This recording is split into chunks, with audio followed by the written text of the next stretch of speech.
présente le magazine Nouvelle Conscience, le troisième samedi de chaque mois, de 23h à 1h.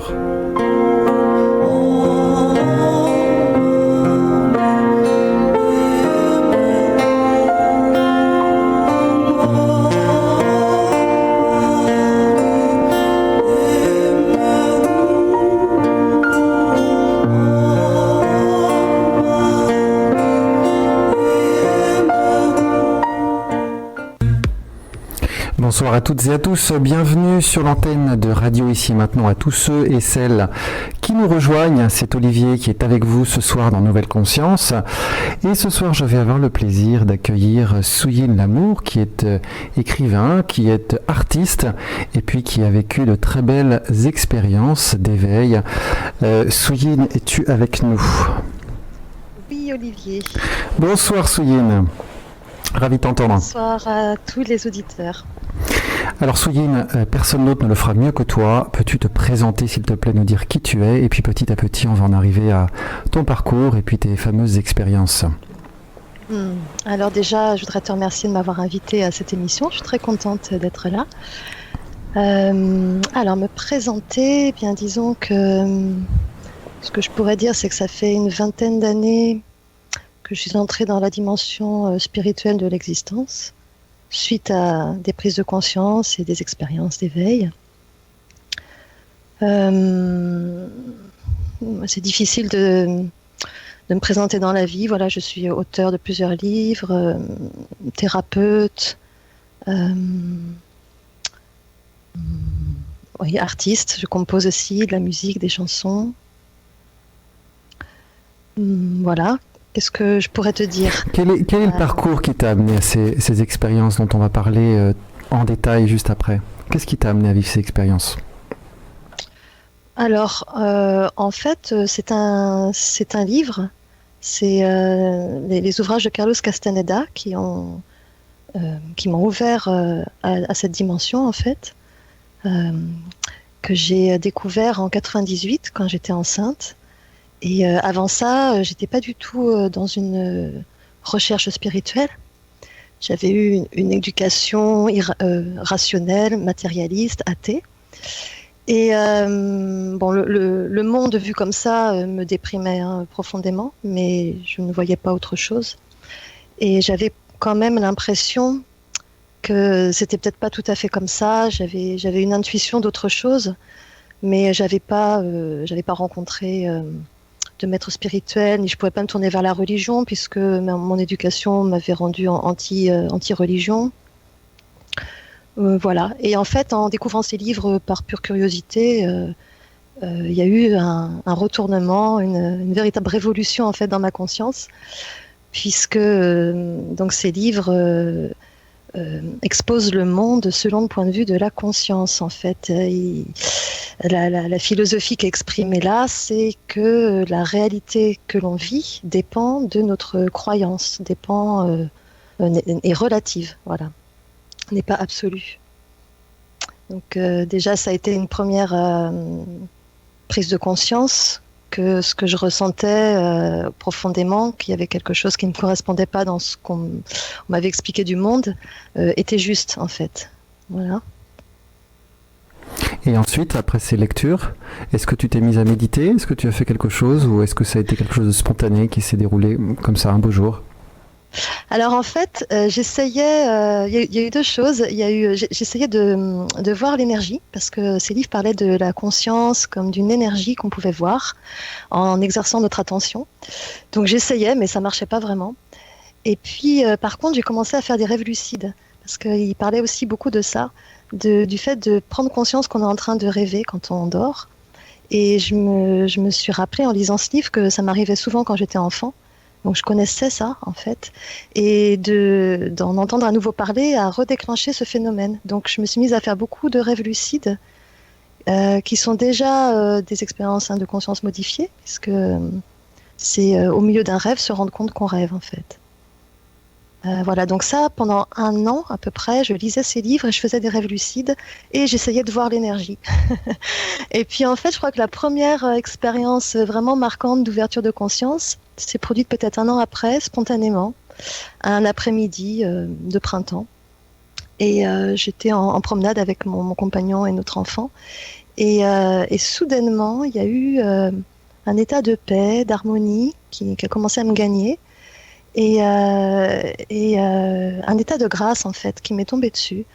Où d'un coup, tout ce qui était important, tout ce qui me mettait en difficulté dans la vie était relativisé, n'avait plus d'importance. Et ce qui était marquant, c'est que le matin même, je m'étais un petit peu accrochée avec mon père au téléphone. Et j'en avais gardé un peu de colère contre lui. Enfin, j'étais pas très bien. Et là, subitement, en repensant à cette conversation, j'ai éclaté de rire parce que j'ai vu le jeu des égos, en fait, du sien, du mien. J'étais dans une autre perception. Je voyais ça comme avec beaucoup de tendresse, en fait, comme des enfants, hein, qui se chamaillent dans la cour de récréation. Toute ma colère a disparu. J'avais plus que de la tendresse pour mon père, et je comprenais, en fait, profondément pourquoi il m'avait fait des remarques qu'il m'avait faites et pourquoi j'avais réagi comme ça. Enfin, il y avait voilà, ce qu'on peut appeler la conscience témoin qui s'est éveillée à ce moment-là, où il n'y a plus de jugement sur les choses. Oui, c'est ça ce qui est le plus important. Il n'y a plus de jugement. Il y a aussi la perception que tout est parfait comme c'est. Est-ce que cette conscience était là par moment, ou est-ce qu'elle était là de manière durable? Est-ce qu'elle est restée tout le temps après? Ah non, ça a juste duré quelques heures. Et j'ai pas tellement mis de mots dessus, je n'avais aucune référence pour savoir ce que c'était, en fait. Donc je me suis pas plus attardée que ça, je me suis dit que c'était très agréable, voilà, tout simplement, et pas plus.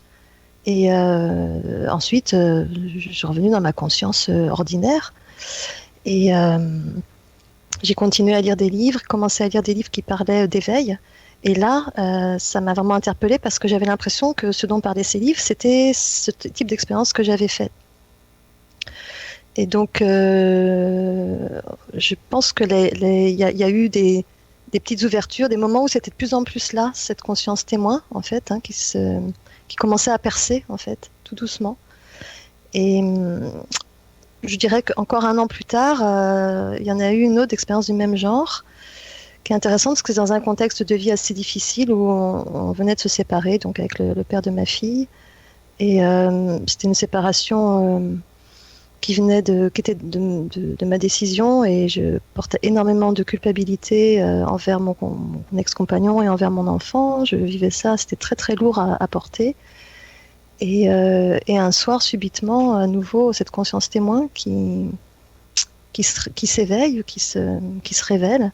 Et je vois toute la situation vécue comme étant absolument parfaite. Je ne porte plus aucun jugement, ni sur moi, ni sur la situation, ni sur l'autre, sur les autres. Et je me rends compte que je ne suis coupable de rien, que je vois défiler, en fait, toute ma vie sur... on avait passé 7 ans ensemble avec cet homme, donc sur ces 7 années, et je vois la logique, en fait, de l'expérience, comment elle m'a amené à évoluer d'une certaine manière, comment elle l'avait amené lui aussi à évoluer d'une certaine manière, et comment c'était incontournable qu'on en arrive là où on en était dans le présent de ce que je vivais. Donc ça a complètement dissous la culpabilité que j'avais, ce qui est assez énorme. Et à nouveau, ça n'a pas duré, ça ne s'est pas installé, mais ça a imprégné, en fait, ensuite ma vision des choses a commencé à changer, en fait, hein. J'ai commencé à prendre beaucoup plus de recul sur ce que je vivais.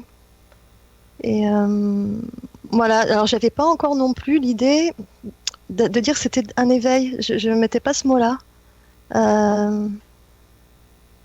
Je voyais ça plus comme un moment de détachement, en fait, une prise de conscience. Voilà, je mettais plutôt ce mot-là, en fait, à ce moment-là. D'ailleurs, c'était pas vraiment un éveil, parce que ce que je dirais vraiment que j'ai vécu comme éveil, c'est passé encore un an plus tard, après avoir lu, alors cette fois vraiment un livre sur l'éveil, un des premiers que j'ai lu, un livre de Jiddu Krishnamurti. Et ce livre avait activé des choses très très fortes en moi. Je sentais que ce dont il parlait, je connaissais, mais j'arrivais pas vraiment à le vivre. Je comprenais intellectuellement, mais je le vivais pas. Et dans la soirée, après avoir lu ce livre, il y a eu à nouveau cette conscience témoin. Ça c'était de plus en plus fréquent quand même. de plus en plus fréquents, mais elle était toujours comme, comme identifiée, c'est-à-dire c'était moi, Suyin, qui d'un coup prenait du recul sur ma vie. Ça restait personnel en fait. Et donc ce soir-là, à nouveau, cette conscience témoin se manifeste, et là, il y a la réalisation que la conscience est partout, que tout est conscience, que ça s'élargit encore plus dans une globalité, et il se passe un phénomène énergétique très très très puissant qui est comme un torrent de feu qui passe à travers mon cœur et qui fait comme un phénomène d'ouverture en fait. Voilà, j'ai compris pourquoi on parle d'ouverture du cœur. C'est une sensation énergétique en fait qui se produit. J'avais presque peur de faire un arrêt cardiaque tellement c'était puissant. Et de ce cœur qui s'ouvre, se projette cette espèce de conscience absolue, comme un bain d'amour, un bain d'harmonie, de paradis. C'est difficile à décrire, hein, mais, et là, il y a la réalisation que je suis cette conscience universelle. Là, il y a la réalisation que Suyin est juste comme un rêve que ferait mon esprit, que je ferais en tant que conscience. Que ça n'est pas ma réalité ultime. Et voilà, là, c'est la première fois que vraiment la notion d'un personnage est vue comme une illusion, en fait. Et à quoi ressemblait cette conscience universelle quand tu dis que tu prends conscience que tu es la conscience universelle? Qu'est-ce qui se passe concrètement? Comment évolue ta perception? Qu'est-ce qui se passe à l'intérieur de toi ou peut-être à l'extérieur? Il se passe un phénomène visuel où tout se met à pétiller, où je vois comme si tous les objets étaient comme éclairés de l'intérieur par une lumière consciente. Et il y a aussi dans la perception, alors là c'est plus abstrait, c'est le sentiment que rien n'est séparé, que tout est un, que je suis ce que je vois en fait, parce que je suis cette conscience, cette lumière que je vois dans les objets, c'est ma nature, c'est ce que je suis profondément, donc je me reconnais dans tout en tant que cette lumière consciente. Et il y a donc à quoi elle ressemble? Eh bien, elle est je pourrais dire peut-être ce qu'il y a de plus fort dans ce moment-là comme réalisation, c'est qu'elle n'est pas née, donc elle ne peut pas s'arrêter. Il n'y a pas de notion de naissance et de fin. Donc il y a la prise de conscience que ce que je suis en réalité ne peut pas mourir. Et ça, c'est pas rien. Qu'il n'y a pas eu de commencement, en fait, il n'y a que l'instant, il n'y a que l'instant, il n'y a que maintenant. Et il y a une notion de perfection. Bon, ça, c'était déjà le cas dans la conscience témoin. Tout est absolument parfait comme c'est, tout est parfaitement orchestré. Il n'y a pas la moindre chose qui ne serait pas correcte ou qui serait une erreur ou qui ne devrait pas être comme elle est. En fait, tout ce qui est du domaine du jugement, du mental, des références, des jugements de valeur, tout ça est complètement relativisé justement et vu comme étant quelque chose de relatif, hein, basé sur des conditionnements, sur des croyances, mais pas sur une réalité, sur une vérité en fait. Et la seule vérité qui reste dans tout ça, c'est je suis. C'est le sentiment d'être. Et ce sentiment d'être est conscience, est amour, est spirituel, est esprit, on pourrait dire. Et à ce moment-là, toute trace d'ego semble avoir disparu. Ah oui, oui, bien sûr. Oui, parce qu'il n'y a plus du tout de sentiment d'individualité, de quelque chose de personnel en fait. Et la vie du personnage Suyin, à ce moment-là, est vue à nouveau des fils, est vue comme une magnifique expérience, mais comme on verrait un rêve, comme on se réveillerait le matin et on se disait « Ah, mais c'était qu'un rêve en fait !» Ça fait exactement le même effet. « Ah, mais c'était juste un rêve, cette histoire !» Et du coup, hein, c'était pas une histoire facile, cette vie-là, voilà, ce personnage avec pas mal de choses difficiles et tout ça, comme plein de gens. Hein. Et en fait, il y a un grand soulagement. Il y a ah, mais c'est pas grave. En fait, il y avait rien de grave. C'était juste des expériences. C'est comme vraiment comme on se réveille le matin, on aurait fait un mauvais rêve, et puis on se rendrait compte que c'était juste un rêve et on est soulagé. On dit oh, mais c'était juste un rêve. Ça fait vraiment cet effet.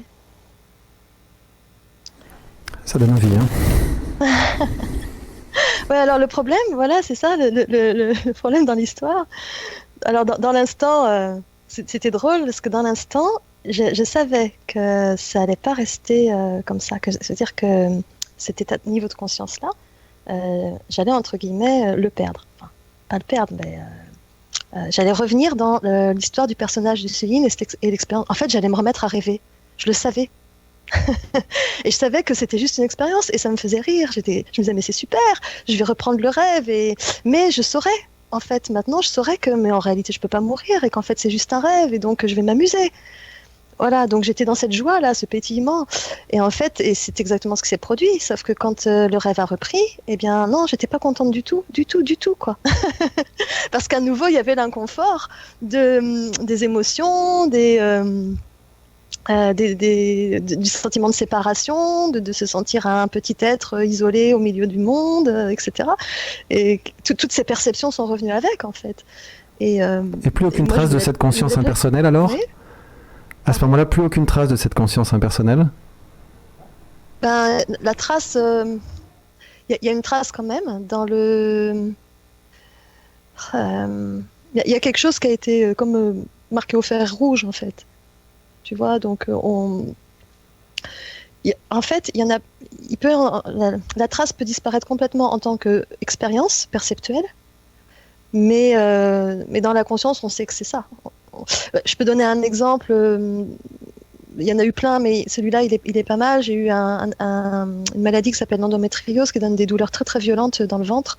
Et la première fois où c'est arrivé, où j'ai pas du tout compris ce qui se passait, au point que j'ai appelé le SAMU, hein, parce que je pensais que j'allais m'évanouir et tout ça. Et en fait, donc ils m'ont rassurée, ils m'ont dit de m'allonger, d'attendre que ça passe. Je pensais que c'était des calculs. Et donc je me suis allongée, et là j'étais donc dans cette souffrance atroce. Et puis d'un coup, il y a cette pensée qui est arrivée. Ce n'est rien, ce n'est que ton corps, ton esprit, lui, ne souffre pas. Et tu es esprit. Tu vois, c'est un peu ce genre de pensée qui arrive. Et là, ok, je peux traverser ça. Sachant ce que je suis vraiment, c'est-à-dire une conscience qui ne connaît pas la souffrance et qui ne peut pas être détruite, la souffrance du corps est relativisée. Ça m'a décollé, en fait. Donc après, ce qu'il en reste, c'est ça. C'est qu'il y a plein de moments, par la suite, dans ma vie, où il y a un décollage, en fait, quand il y a des choses trop douloureuses qui se produisaient. Un décollage, c'est pas un joli mot. Quoique dans les deux sens, il est pas mal, en fait. si, il est pas mal. Voilà. Ça peut plus rester très longtemps dans une identification très dense à une souffrance, en fait. Il y a toujours un moment où il y a quelque chose qui vient rappeler la réalité. C'est-à-dire que c'est juste une expérience. Et donc, c'est pas grave. Mais il y a eu encore par la suite beaucoup d'expériences douloureuses et difficiles, hein, physiques, émotionnelles. Ouais. Et il a fallu quand même pas mal d'années pour qu'il y ait une paix qui s'installe, une paix profonde avec le fait que ce sont juste des expériences, même si elles sont extraordinaires.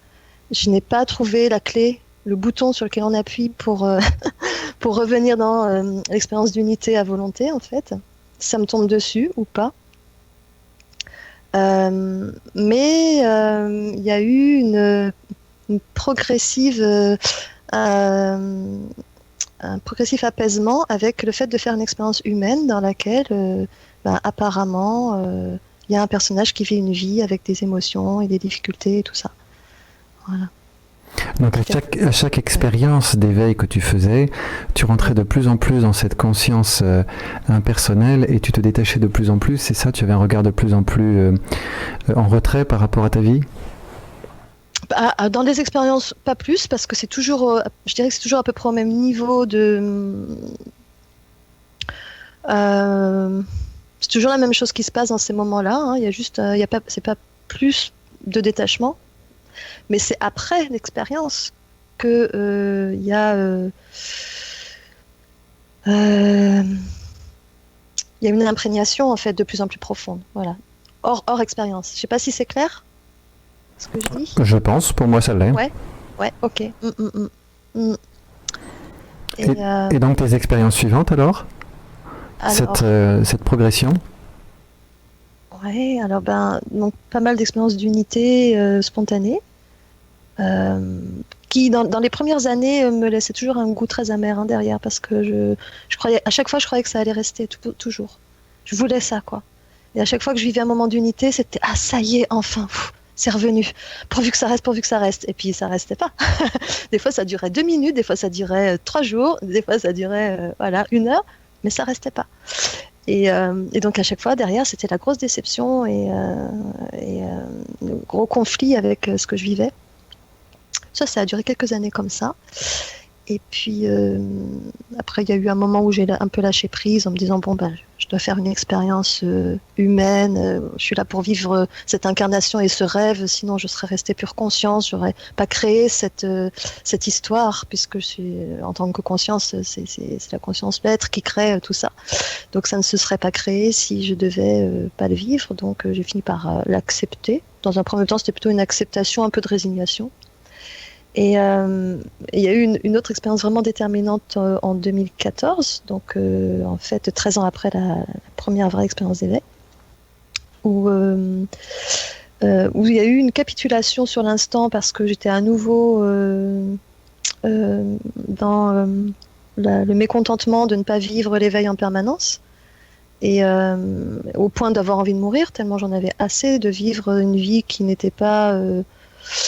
une vie d'harmonie, d'amour, de paix, voilà, qui n'était pas en accord avec ma vraie nature, en fait, puisque c'était ça. Hein. Et là, j'ai senti que, enfin, comment dire, j'étais totalement impuissante. J'ai vu que j'étais totalement impuissante, et je l'ai accepté par en fait la force des choses. Et ce que ça a déclenché, c'est la compréhension que j'étais impuissante parce que y a pas de moi central qui aura un pouvoir en fait sur les états, les expériences, les émotions, les niveaux de conscience, que c'est pas là que ça se passe. Donc ça m'a permis de pendant quelques moments, quelques heures et après pendant quelques semaines même, le sentiment d'un moi-je au contrôle de sa vie a complètement disparu. Et dans les moments où ça a complètement disparu, il y a l'évidence qu'il n'a jamais été réel. Donc il n'y a jamais eu personne pour avoir le moindre contrôle et pour pouvoir provoquer la moindre expérience en fait.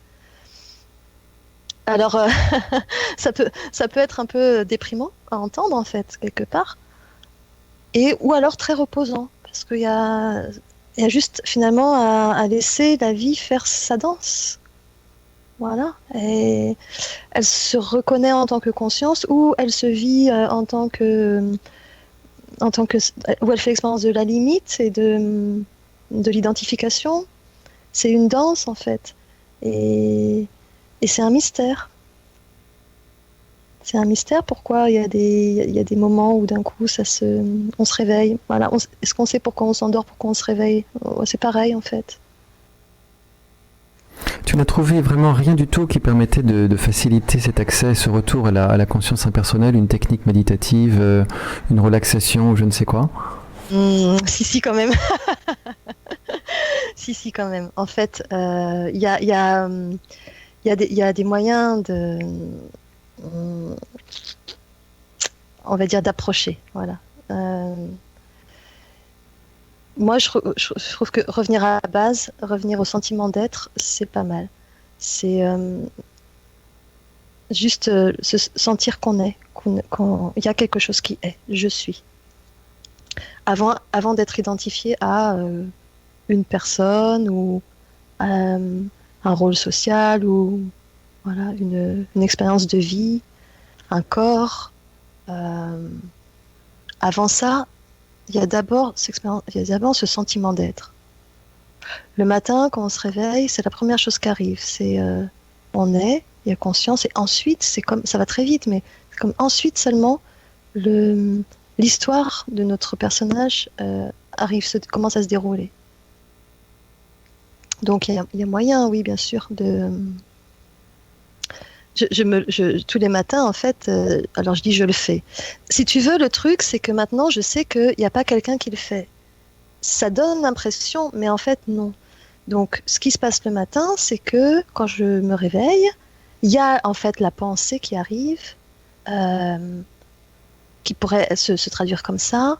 Tiens, je vais prendre un bain d'être-té avant de me lever. Donc, cette pensée, elle arrive toute seule. J'ai pas de contrôle là-dessus. Elle pourrait ne pas arriver aussi. Hein, ça se peut qu'un matin, je me réveille, je suis en retard, j'ai un rendez-vous. Ça se peut qu'elle n'arrive pas parce que le mental est occupé à autre chose et à gérer, en fait, à gérer un quotidien.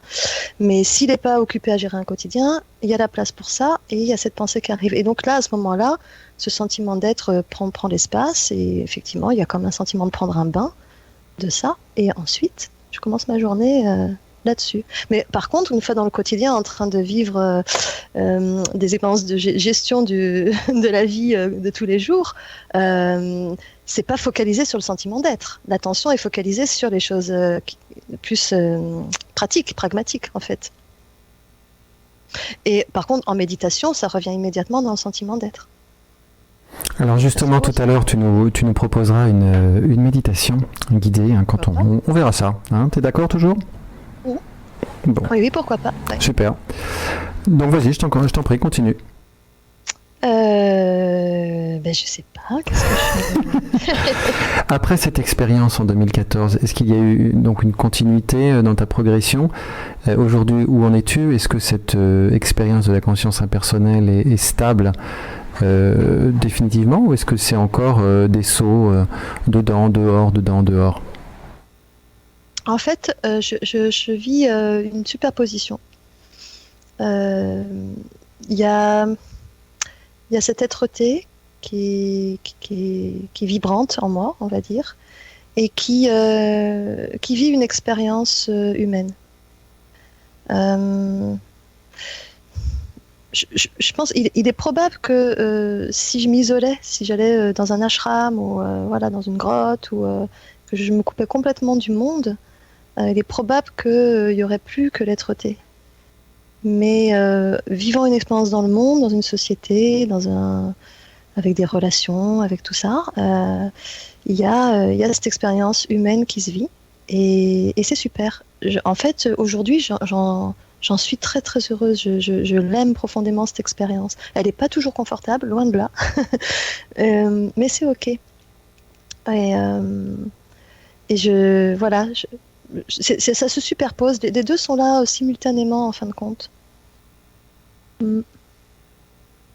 Et donc ça te permet de relativiser toute la difficulté et les souffrances. Énormément, oui. C'est pas toujours immédiat, hein, parce que des fois il y a des choses qui sont intenses émotionnellement, et donc dans ces moments-là, on est pris dans l'émotion en fait. Mais il y a toujours le regard, de cette conscience témoin qui voit ce qui est en train de se passer, qui voit que c'est pris dans l'émotion, et il y a toujours un moment où ça revient là, et avec un sourire, et ça regarde tout ça avec le sourire en fait. Mais ça vit l'émotion. C'est pas une fuite de l'émotion, parce que pendant très longtemps, en fait, ma quête de revenir là, c'était une façon de fuir les émotions. C'était juste, je voulais pas les vivre, en fait. Et là, il y a une erreur, il y a une récupération. Ce que j'ai réalisé, c'est que c'est une part de l'ego, du moi, du personnage qui veut s'éveiller, finalement. Quand c'est comme ça, parce qu'il y a aussi un élan naturel de la vie, de la conscience vers elle-même, ça d'accord. Mais il y a aussi une part du personnage qui récupère la chose, parce que pour échapper à la souffrance, là il a trouvé un truc qui lui permet de plus souffrir, donc il aspire à ça tout le temps. Et parallèlement, c'est ce qui lui fait le plus peur aussi, parce que ça veut dire sa dissolution. Donc on est dans une espèce de tension des opposés qui est vraiment inconfortable. Voilà. Donc maintenant, il n'y a plus de vouloir fuir la souffrance, où il peut y avoir, parce que c'est aussi le programme, comment on peut dire, de l'organisme, comme les animaux, comme d'éviter le mal-être et d'aller vers le bien-être. C'est normal, en fait. Et quand c'est vu que là, il y a une réaction de fuite ou de refus par rapport à une expérience qui est en train de se passer, dès que c'est vu, ça se pose et ça reste avec. Ça fait comme un demi-tour. Et hop, Non, j'arrête de fuir et je vais vivre, je vais goûter ce qui est en train d'être vécu là. Voilà, c'est ça que je vis maintenant.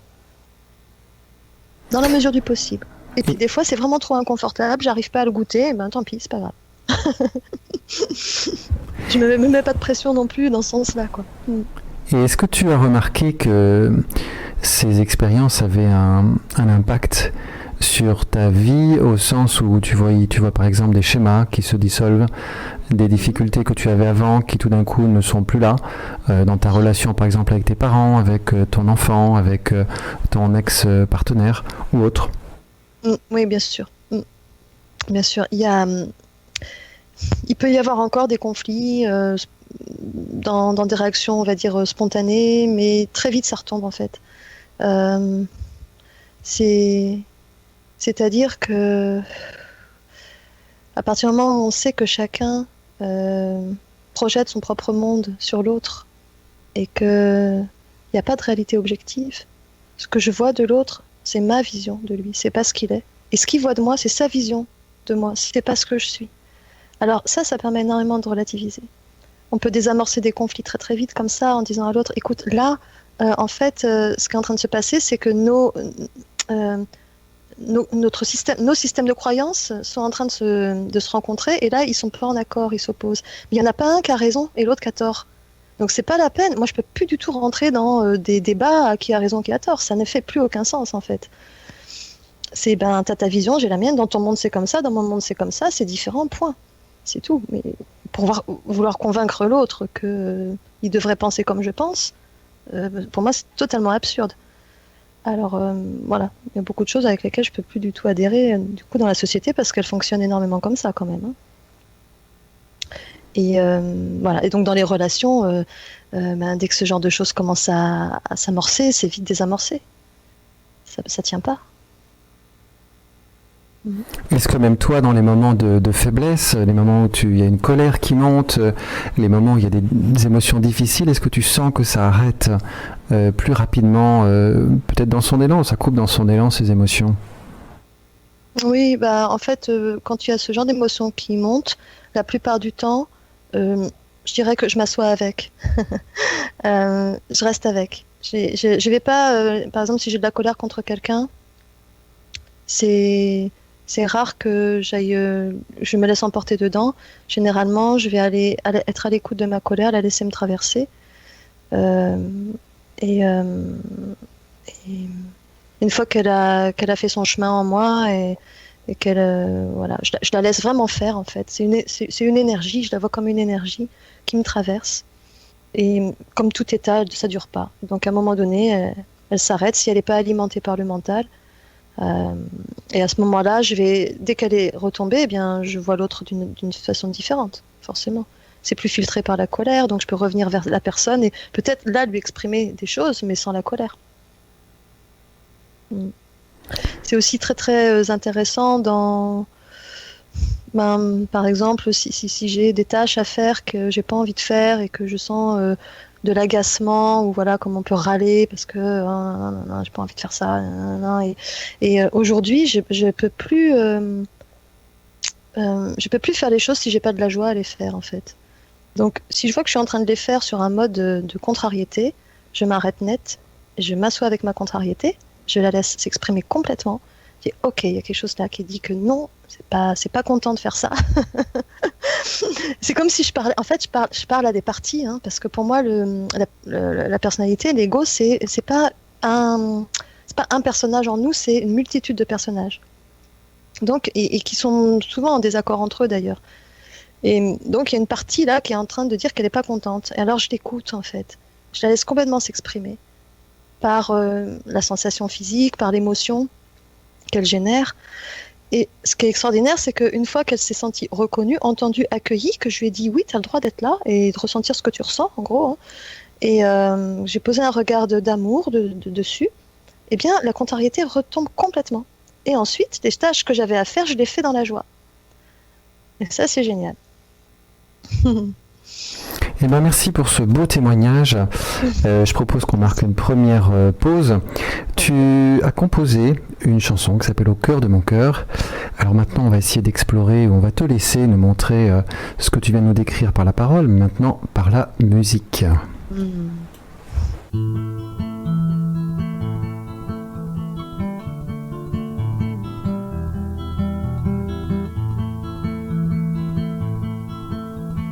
Comme un bateau sur l'océan d'un songe, agite un dernier drapeau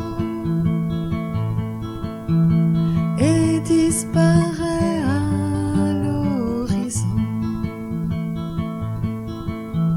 L'histoire s'efface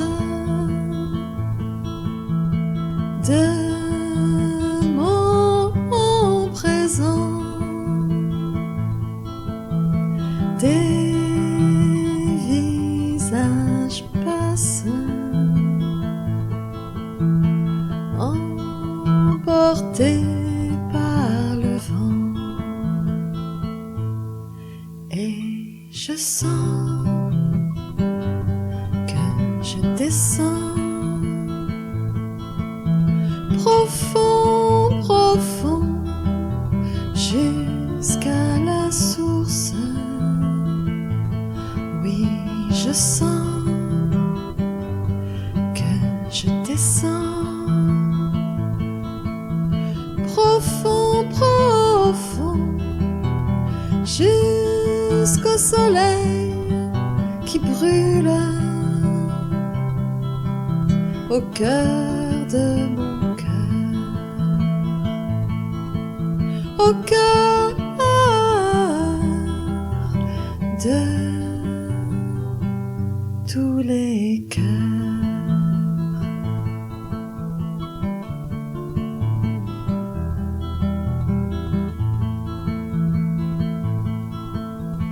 Comme des larmes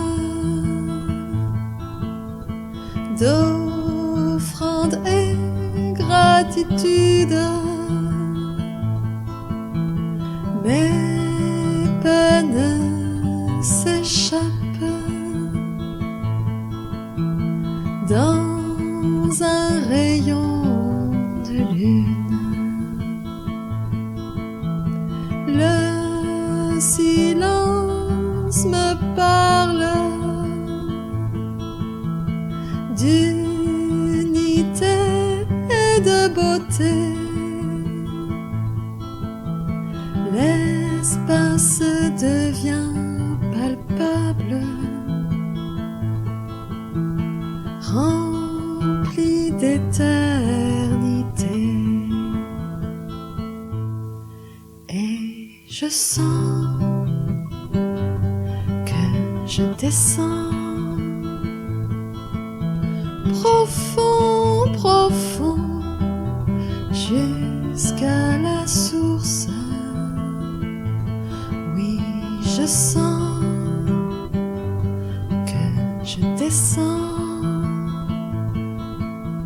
profond, profond, jusqu'au soleil qui brûle au cœur de mon cœur, au cœur de tous les cœurs.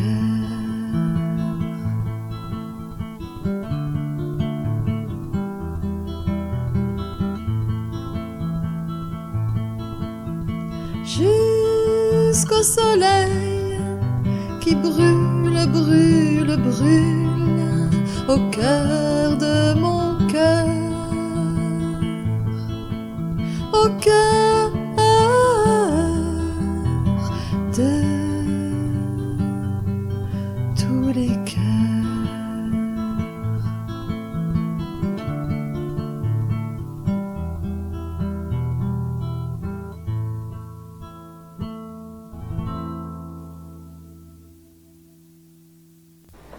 Vous Vous êtes sur Radio Ici et Maintenant. C'était Souyin de l'amour qui elle-même nous interprétait Au cœur de mon cœur. Souyin qui est l'invité de cette émission ce soir, Nouvelle Conscience, sur 95.2.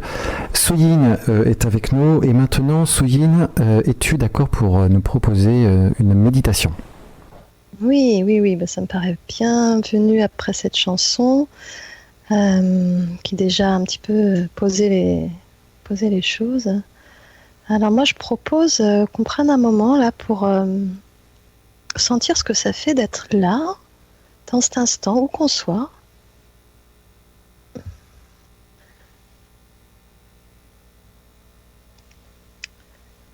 Et sentir, mettre l'attention sur la position du corps dans l'espace.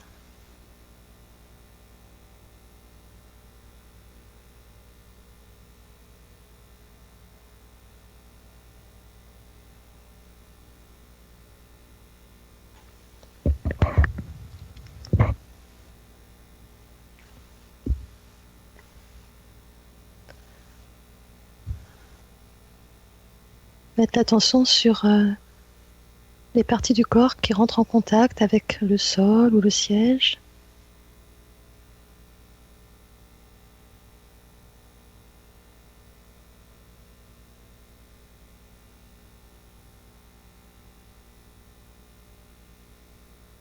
Le contact avec les vêtements.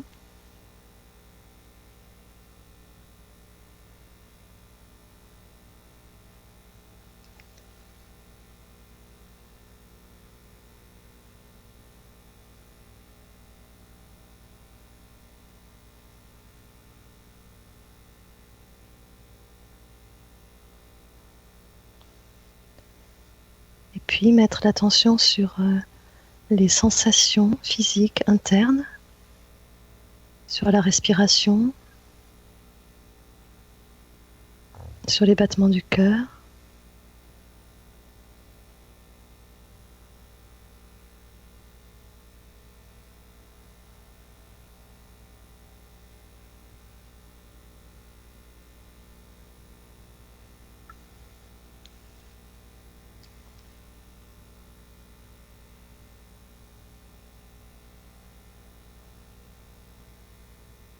Sur les tensions qui peuvent apparaître à certains endroits.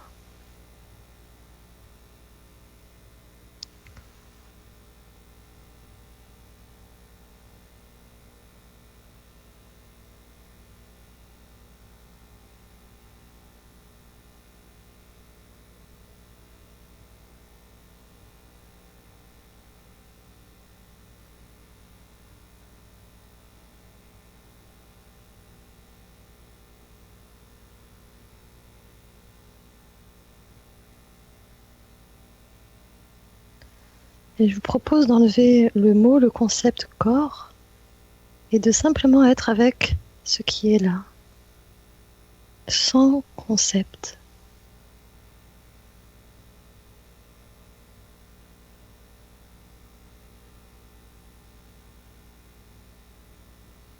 Qu'est-ce qui reste si vous mettez votre attention uniquement sur la sensation ? C'est un ensemble de sensations, un ensemble de perceptions.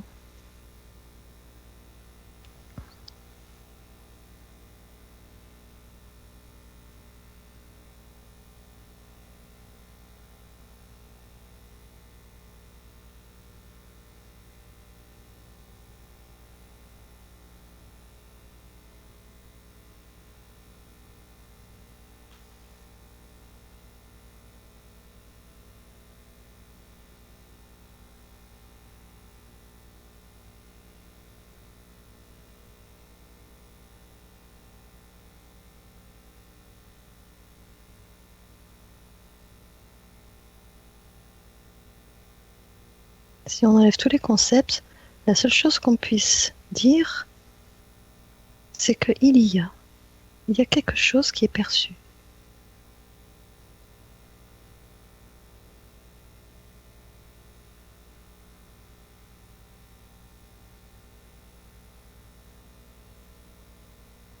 Et je vous invite à goûter la qualité de ce il y a.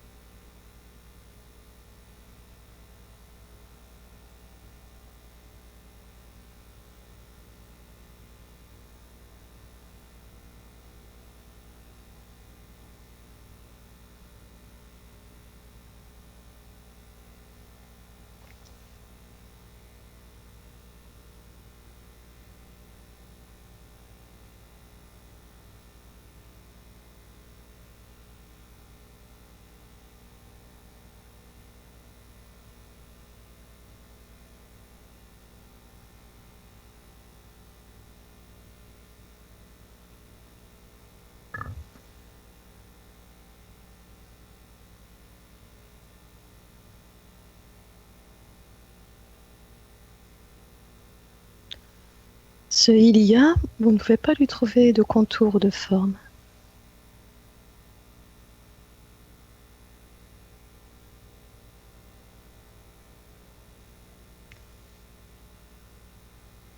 Vous ne pouvez pas dire où il commence ou où il s'arrête.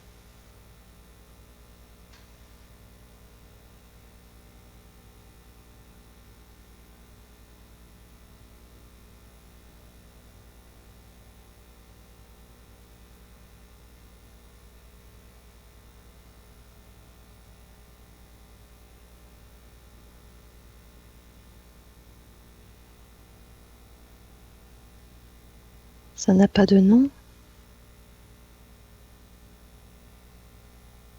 Ça n'a pas d'âge.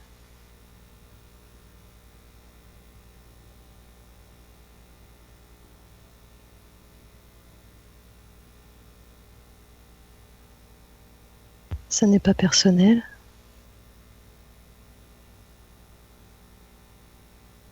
Et en même temps, c'est profondément intime. C'est ce qu'il y a de plus intime.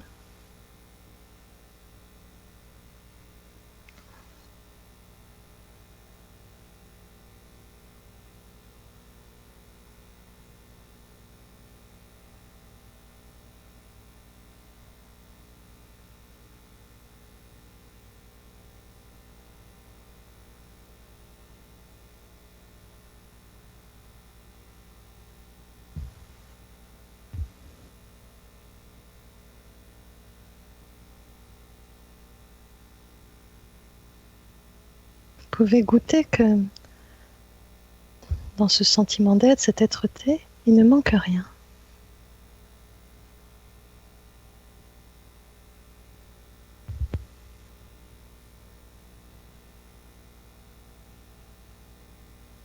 Il y a un sentiment de plénitude, de complétude.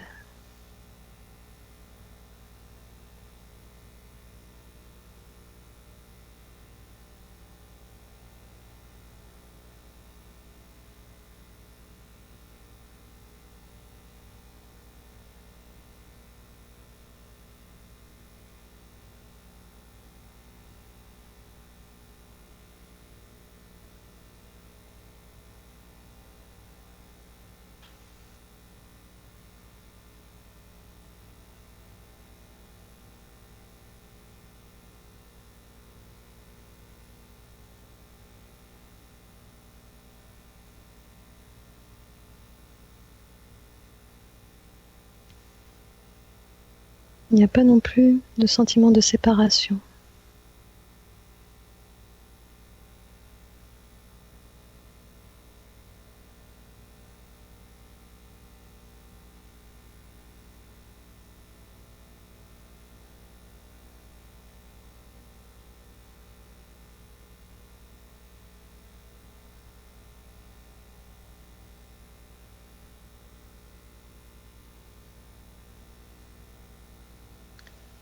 Et c'est vibrant, c'est vivant, présent.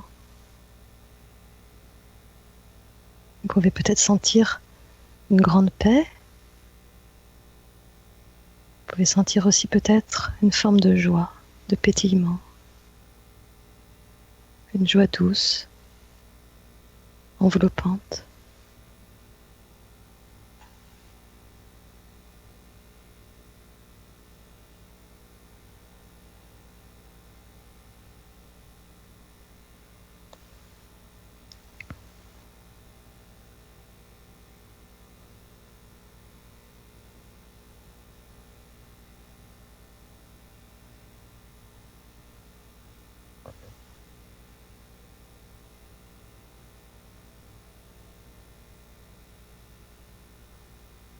Peut-être pour certains, vous pouvez constater au niveau du cœur, de la poitrine, que ça chauffe, que ça se dilate.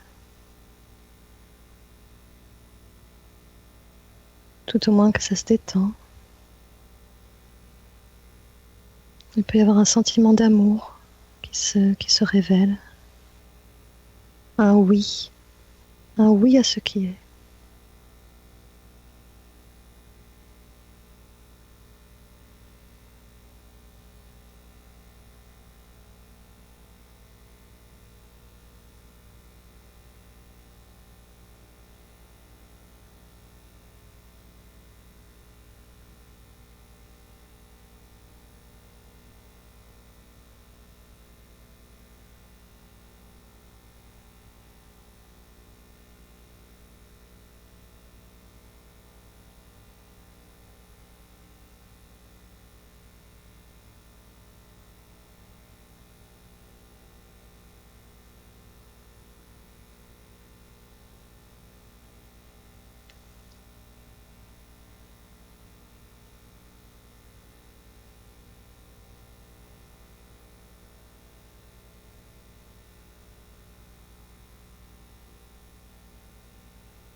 Voilà, vous pouvez prendre quelques bonnes respirations et petit à petit reprendre contact avec l'impression d'un corps dans l'espace.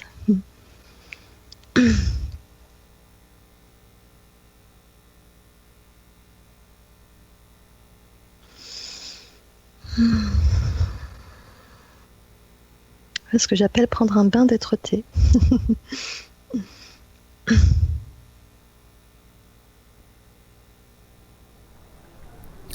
Et pour atterrir en douceur, je vous propose un petit peu de musique douce.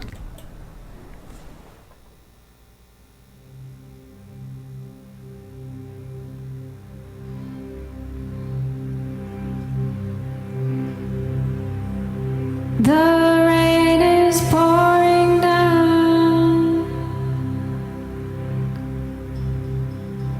like all the souls you send here, coming to this earth to find healing.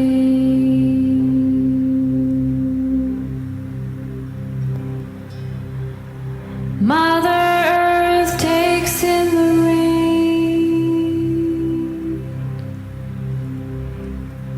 like your heart takes my voice.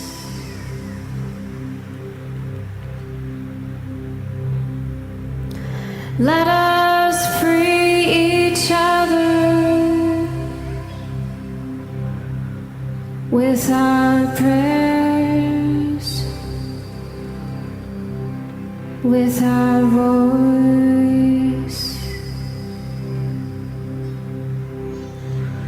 And I'm coming, and I'm coming,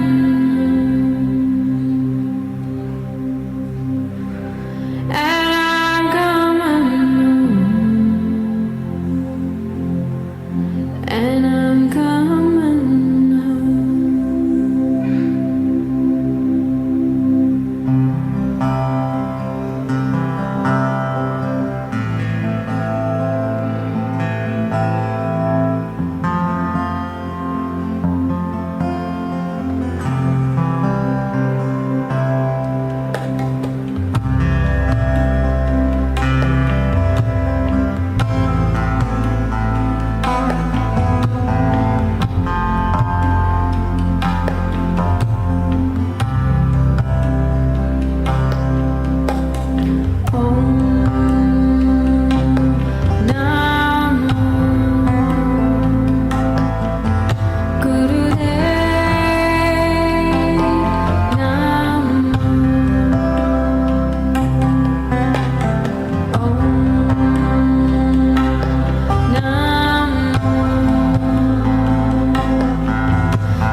très belle musique de Snatam Kaur qui nous chantait en Namo. Souyin, l'amour est avec nous ce soir dans Nouvelle Conscience. Souyin, merci pour cette belle méditation que tu as guidée. Je voudrais maintenant proposer aux auditeurs et auditrices qui le souhaitent de participer, d'interagir dans cette émission. Donc le standard, je l'ouvre maintenant. Si vous souhaitez appeler et puis poser une question à Souyin, 0892 23 95 20, 0892 23 95 20. Le standard est ouvert, c'est à vous. Alors Souyin, merci encore une fois pour cette belle méditation. Avec joie. Plusieurs questions. Tu as parlé d'amour et Oui. tu m'as dit qu'effectivement l'amour c'était quelque chose qui pour toi était très particulier, qui avait en particulier un pouvoir de guérison. Quelle est l'importance de l'amour pour toi ? Ok. Alors déjà, l'amour, dont je parle, n'est pas un sentiment ou une émotion, hein. C'est une dimension, c'est une vibration. C'est, on pourrait dire, c'est un niveau de conscience, mais je dis pas niveau dans le sens d'une échelle de valeur, dans le sens d'une dimension, hein, plutôt de conscience. C'est un regard sur les choses qui dit oui, en fait, à ce qui est tel que c'est. En fait, c'est ce qu'on recherche quand on cherche à être aimé par nos parents ou par nos amis, nos conjoints. On cherche à être aimé comme on est, en fait, hein, inconditionnellement. Au fond, nous, on cherche tous ça. Et la bonne nouvelle, c'est que l'essence de l'existence, cette être-té, est cette vibration d'amour inconditionnel de ce qui est. Et le pouvoir de guérison que ça a, c'est que ce qui nous fait souffrir, ce ne sont pas tellement les situations, c'est le refus de ces situations. Donc quand on pose ce regard d'amour, quand on dit oui à une situation, en fait on met fin à la souffrance. Alors évidemment, ce oui, il n'est pas forcément, il n'est pas à forcer.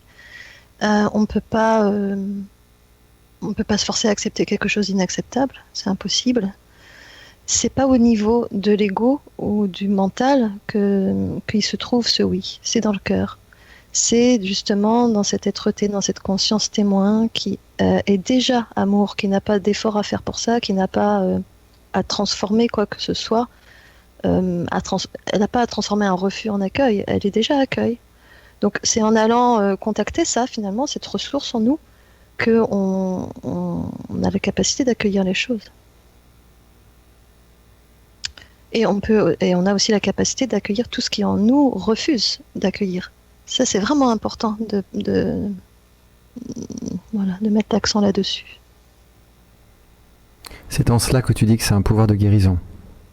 Oui, alors entre autres, puisqu'il y a aussi l'aspect vibratoire, hein, donc quand on fait des soins énergétiques, notamment, c'est cette énergie-là qui se met à vibrer, on va dire, parce qu'on se connecte en quelque sorte à ça. Et cette vibration, ce oui à ce qui est tel que c'est, va réharmoniser en fait tout ce qui est de l'ordre du refus, des tensions, du non, chez la personne qui reçoit cette vibration. Ça la met au diapason de cette vibration en fait. Donc là, on est sur un plan plus énergétique, plus vibratoire. Et donc pour toi, l'essence de cette être-té, c'est vraiment l'amour. D'autres parlent de silence ou emploient d'autres termes. Pour toi, c'est vraiment l'amour. C'est une de ses qualités. Enfin, ouais, non, pour moi, c'est l'essence. C'est quand même l'essence. C'est l'amour, ouais. Mais c'est pas forcément ressenti de façon évidente par toutes les personnes qui le vivent. Même moi, dans mon expérience, il y a eu des expériences d'ouverture de conscience où c'était pas l'amour qui prédominait. Dans mon ressenti, c'était la paix. Mais l'amour était jamais bien loin, en fait. C'est un petit peu une question de focus, je pense. Voilà. C'est en fait amour, paix, joie. Qu'est-ce qu'on pourrait dire perfection, beauté, tout ça, et c'est un peu une même chose sous différentes facettes. C'est différentes couleurs d'une même chose, on pourrait dire. Donc, si on focus sur la couleur amour, on va faire une expérience qui est de l'ordre de l'expérience christique. Et si on focus sur la couleur paix, on va faire peut-être plus une expérience, j'allais dire bouddhiste, encore que le Bouddha, il a beaucoup parlé de compassion, hein, mais peut-être plus une expérience qui se rapproche du zen. Voilà. Voilà.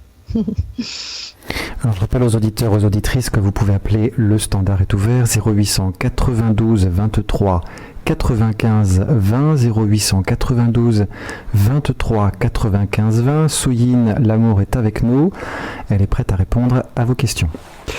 Souyin, tu parlais tout à l'heure de perfection, c'est-à-dire que lorsque tu as vécu ces expériences d'éveil, tu t'es aperçu que tout était parfait en l'état, même les souffrances, même les difficultés.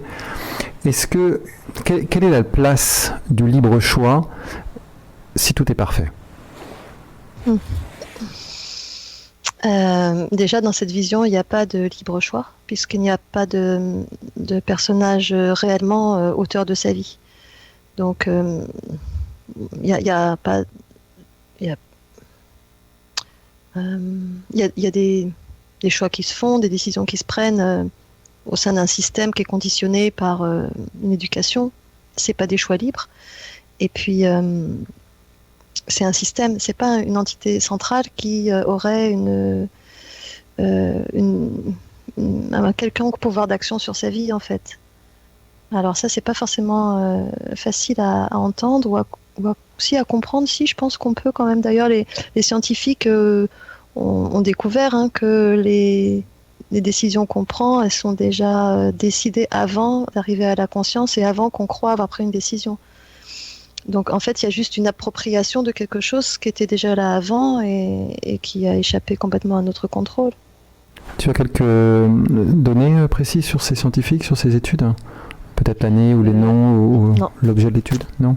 Non, désolé, j'ai pas de nom, mais j'ai vu peut-être des vidéos qui en parlent, j'ai lu des articles, mais j'ai pas les références. Ouais, très intéressant. On se demande vraiment effectivement la place du libre arbitre. Et oui, c'est-à-dire que l'histoire du libre arbitre, c'est de voir qu'il n'y a pas quelqu'un qui a le libre arbitre, comme il n'y a pas quelqu'un qui n'a pas le libre arbitre.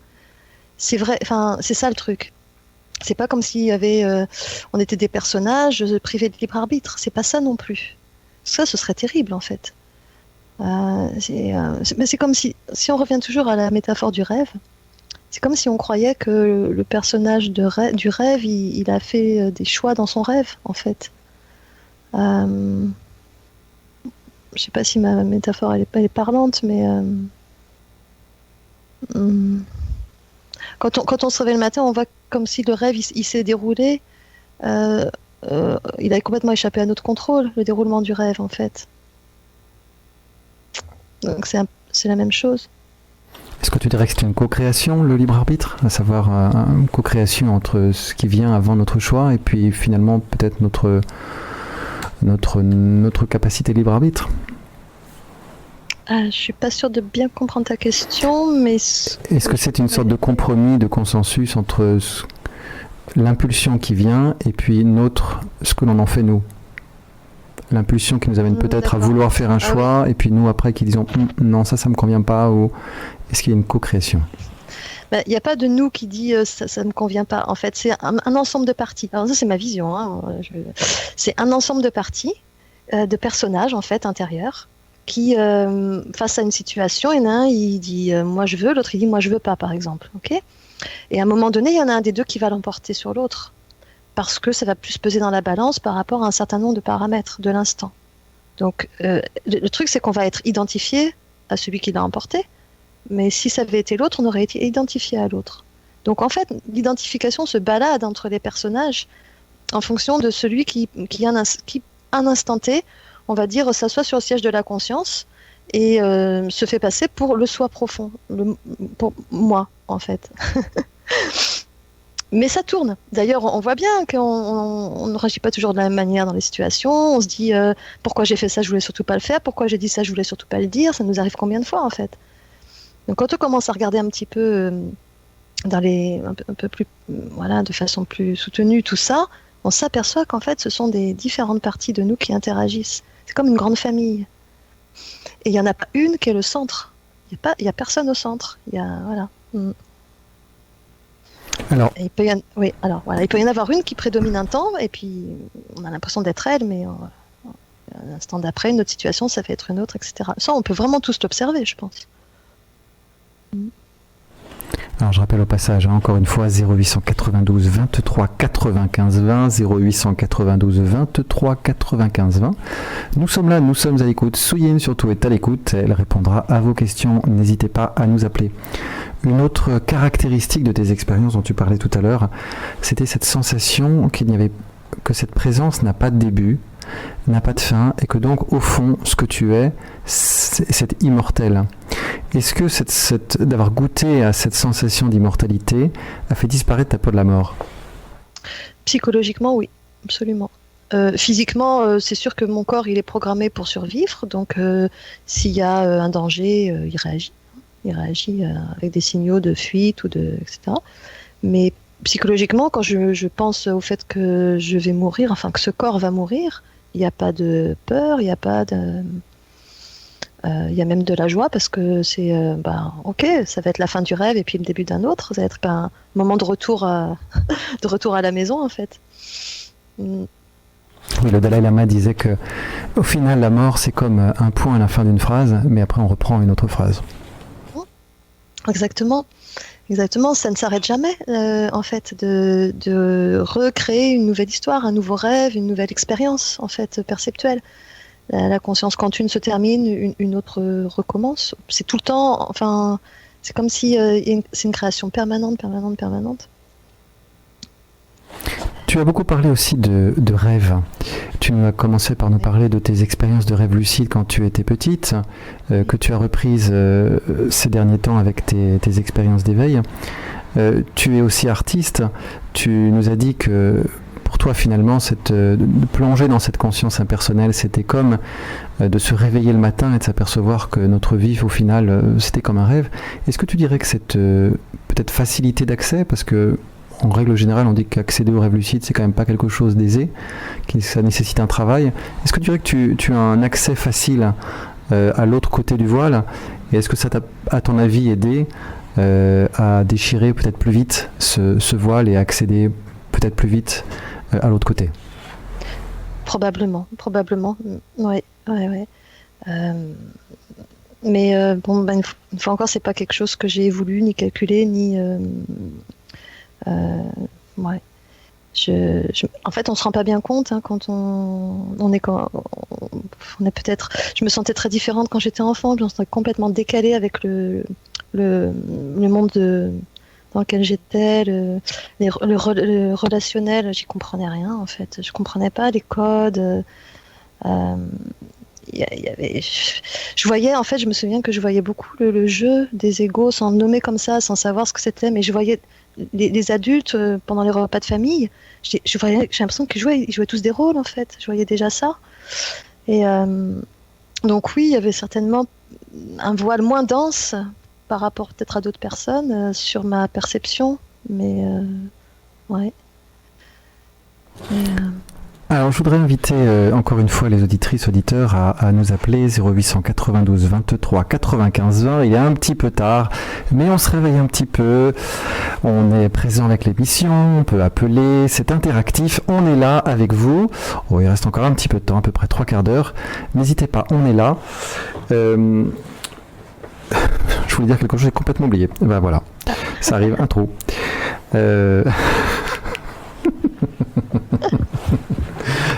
Appelez-nous, c'est déjà pas mal. Tu vois, tu n'as pas de libre arbitre. Tu viens d'en donner la preuve. Quand même, est-ce que tu dirais que... Est-ce que tu as vécu cette expérience que tu as vécue, ou ces expériences, est-ce que c'est un potentiel qu'a chacun ? Est-ce que tout le monde, tous nos auditeurs, les auditrices, est-ce que chacun des 7 milliards ou quelques d'habitants de cette planète ont ce potentiel? Et si oui, comment est-ce que chacun peut faire pour percevoir sa vraie nature? Qu'est-ce que tu recommandes? Bon, alors c'est évident que tout le monde a ce potentiel puisque c'est notre essence à tous. Donc de toute façon, on ne peut pas, c'est ce qu'on est, on ne peut pas ne pas l'être. Alors je me suis souvent dit, c'est évident qu'on peut tous y accéder. Enfin, voilà, il n'y a pas de raison il y a personne qui peut être exclu de l'histoire. Et très probablement qu'au moment de la mort, tout le monde va s'en souvenir, va réaliser ça en fait. D'ailleurs, c'est beaucoup ce que rapportent les gens qui vivent des expériences de mort imminente. Hein. C'est bien parce qu'ils commencent à... Depuis ces quelques dizaines, vingtaines d'années où les gens commencent à rapporter ces expériences, on voit qu'une fois de l'autre côté, mais on réalise qu'en fait, on n'était pas ce qu'on croyait être. Voilà. Donc alors, comment chacun peut-il percevoir sa vraie nature? Ouais. Ben, cette méditation que j'ai proposée tout à l'heure, pour moi, c'est revenir à la base, ce sentiment d'être. Et je pense que c'est pas pour rien s'il y a des pratiques quand même comme ça. Hein. C'est très aidant. Il y a d'un côté revenir là dès qu'on peut, quand on a un moment, le matin en se réveillant, le soir en se couchant, si on n'a pas le temps dans la journée. Voilà, c'est quelque chose qui va quelque part muscler notre attention à regarder dans cette direction, parce que c'est déjà là, hein, c'est déjà là et c'est déjà parfaitement complet tel que c'est. C'est pas quelque chose qu'on fait grandir ou qu'on nourrit. Ce qu'on nourrit et qu'on fait grandir, c'est l'attention sur ça, en fait, hein, la prise de conscience que c'est déjà là. Et donc c'est à ça que sert la méditation finalement. Et puis d'un autre côté, il y a ce travail aussi de déconditionnement de tous les voiles qui nous font croire qu'on est autre chose que ça. Ah, ça peut prendre toute une vie aussi, hein, mais c'est passionnant. Et donc pour ça, il y a plein aujourd'hui d'approches qui permettent ce déconditionnement. Ça passe surtout par se regarder en fait, hein, regarder comment on agit, être à l'écoute de soi-même, développer notre sensibilité, notre sens du subtil, de ce qui nous traverse, de ce qui nous habite. Voilà, je me souviens de mes toutes premières prises de conscience sur moi-même. C'était bien avant même ces expériences d'éveil, je crois, ou c'était peut-être à la même époque. J'avais à l'époque un combat intérieur contre les hypocrites. Je ne supportais pas l'hypocrisie. C'était mon dada. Et un beau jour, je me suis prise en flagrant délit d'hypocrisie. Et là, je l'ai vu. Je pense que c'était loin d'être la première fois, mais avant, je ne le voyais pas. Et je me suis pris en pleine face. J'ai dit, en fait, là, je suis hypocrite. Je fais ce que je condamne. Et ça m'a mis la puce à l'oreille. Je me suis dit, en fait, tout ce qu'on juge très, très fortement, qui nous met en réaction, c'est quelque chose qu'en fait, on porte en nous et qu'on ne voit pas. Et donc, c'est un super outil pour regarder qu'est-ce qui en nous... voilà, qu'est-ce qui nous anime, en fait. Et ça fait partie des choses qui nous détournent, en fait, de ce qu'on est profondément. Parce que c'est des choses qu'on refuse de nous-mêmes en fait, hein. C'est tout ce qu'on ne veut pas être, tout le manque d'amour ou le désamour de soi nous détourne de la réalisation qu'on est amour. Voilà. Donc cela rejoint finalement peut-être le travail de Byron Katie, hein, qui cherche elle-même effectivement à nous ramener complètement à nos perceptions lorsqu'on critique, lorsqu'on juge, etc. À nous ramener à nous-mêmes. Je trouve que c'est une méthode magnifique qu'elle a mis en place, oui, tout à fait. Et également, le retournement de la conscience, j'imagine que c'est quelque chose qui est dérivé du Qui suis-je, de Ramana Maharshi et puis d'autres. Absolument, c'est la voie de la non-dualité qui propose beaucoup cette pratique, tourner l'attention vers ce qui en nous est conscient à chaque instant de ce qui se passe en fait. Puisque sans conscience, il ne pourrait rien arriver à notre perception. Pour que l'on puisse percevoir quelque chose, il faut d'abord qu'il y ait conscience. Et cette conscience est toujours là, toujours présente, et notre attention est dirigée vers les objets, et non pas vers ce qui perçoit les objets, ou ce qui est conscient des objets. Donc le retournement de la conscience, c'est ça, c'est tourner l'attention parce que l'attention, c'est la conscience, hein, dans sa forme dynamique, hein, en mouvement, focalisé. Donc cette focalisation se retourne vers elle-même, vers sa source. Ça paraît peut-être compliqué comme ça quand on l'exprime, mais en fait c'est assez simple. Hein. Par exemple, j'entends un son, je mets l'attention sur le son, et puis au bout d'un moment, je mets l'attention sur ce qui est conscient du son. Et je peux m'amuser à voir la différence entre le son et ce qui est conscient du son. Et on peut le faire avec toutes les perceptions. Donc au quotidien, j'ai un souci, je m'engueule avec quelqu'un, donc je peux retourner ma colère. La conscience vers la source de la colère, plus exactement. Oui, je m'engueule avec quelqu'un, je prends un temps déjà pour être à l'écoute de ce qui se passe en moi, je sens qu'il y a de la colère, je prends un petit temps pour observer la colère, et puis une fois que je l'ai bien, que je la sens bien, que je la laisse être là, que je ne suis pas en train de lutter contre, il y a quelque chose qui se détend déjà, et là je vais pouvoir tourner l'attention vers ce qui est conscient de la colère, et vérifier que ce qui est conscient de la colère n'est pas en colère. C'est neutre, ça juge pas, c'est pas pris dans la situation, c'est pas altéré ou perturbé par ce qui se passe. Et ça accueille qu'il y ait colère, il n'y a pas de problème avec ça. Est-ce que tu dirais du coup que la raison d'être au final de toutes nos expériences, de nos émotions, etc., c'est finalement d'arriver à un beau moment à retourner la conscience vers l'intérieur, l'attention vers l'intérieur pour en retrouver la source? Est-ce que c'est des petits clins d'œil que nous envoie la source pour dire « Oh, je suis là ».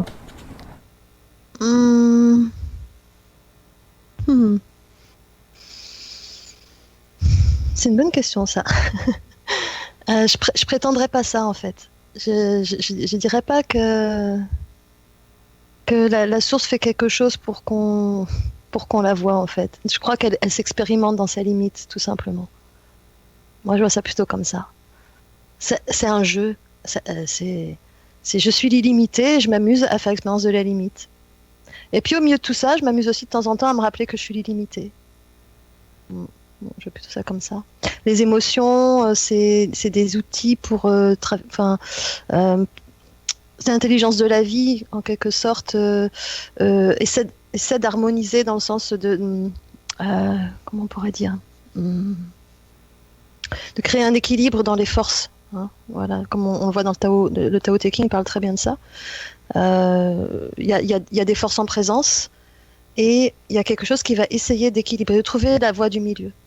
Et l'intelligence de la vie met en place des émotions, par exemple, pour ça. Comme il y a une peine, ou plutôt il y a une situation de rupture. La tristesse, la peine va permettre de faire le deuil. Donc c'est quelque chose qui va permettre d'équilibrer les forces en présence. Je sais pas si je m'exprime très bien, mais moi je veux plutôt ça, comme des outils. Voilà. Alors, dans cette émission, je reçois régulièrement des personnes qui vivent des expériences de ce type. On s'aperçoit que ce sont des expériences diverses, variées, qui ne sont pas toujours les mêmes, qui se ressemblent sur certains points, qui divergent sur d'autres. C'est peut-être un petit peu beaucoup dire, mais à ton avis, quelle est ta place? Toi qui vis ce genre d'expérience, qui est relativement rare a priori, quelle est ta place? Quelle est la place des personnes qui, comme toi, arrivent à retourner à la source ou à en avoir la conscience au milieu de cette humanité qui traverse une crise importante, qui se débat, qui a beaucoup de mal? Quelle est ta place et à ton avis, quel est ce sens, humblement, bien sûr, de ton humble point de vue, quel est le sens de ce qu'on traverse et quelle est ta place et votre place à ceux qui retrouvent cette conscience et aussi de ceux qui la cherchent? Déjà, il y a de plus en plus de personnes qui vivent ça. C'est de moins en moins rare. Alors évidemment, sur l'échelle de l'humanité, c'est encore pas beaucoup, mais ça se développe d'une façon hallucinante. Il y a une transformation qui est en train de se faire dans la conscience globale humaine, hein, c'est certain. Donc on est en train d'assister au début de cette transformation. Mon impression à moi, c'est que c'est peut-être bien... justement un peu ce que je disais juste avant, l'intelligence de la vie qui met ça en place pour éviter une destruction massive de l'humanité. Ça m'étonnerait pas. Parce qu'il y a un tel excès dans un sens que si on rétablit pas dans l'autre sens, à un moment donné, ça va pas pouvoir tenir. Voilà, moi je crois que c'est ça qui se passe. C'est l'intelligence de l'espèce peut-être hein, qui, ouais, qui fait ça. C'est bien possible. Mm. Donc, est-ce que tu dirais que ton rôle, finalement, c'est d'être un éclaireur, hein, dans les deux sens du terme, en parlant vraiment d'éclairer, d'apporter de la lumière et de donner une direction à ceux qui n'arrivent pas à sortir de toute cette dualité?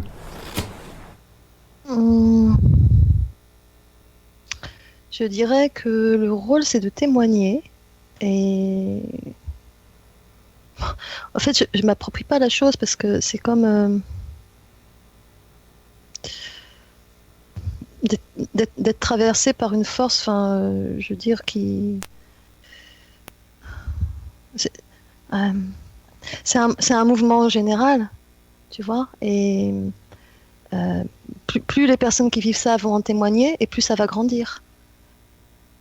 Parce que moi je me souviens que j'ai commencé à changer de vision du monde parce que j'entendais des personnes en parler et que je commençais à me dire mais je suis pas folle en fait. Mon intuition, ce que je pressens, c'est peut-être pas faux.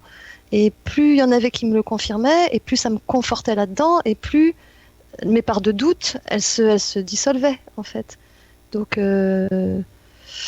voilà, je sais pas si ça répond à ta question, mais c'est comme un effet boule de neige qui se passe.